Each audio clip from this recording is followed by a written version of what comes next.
Ander manterola nordan, pentsetan hasita ara, gehienok helduko gara, berma hartzekoetara.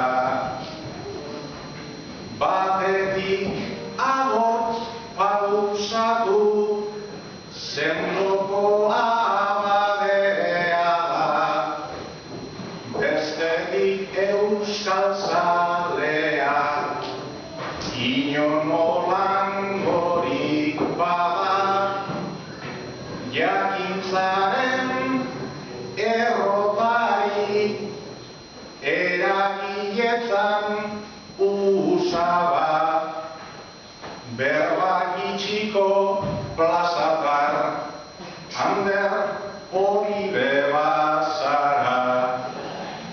Hemen gaur eskertzen jazu, apalegi behar bada, hain isil heldu izana,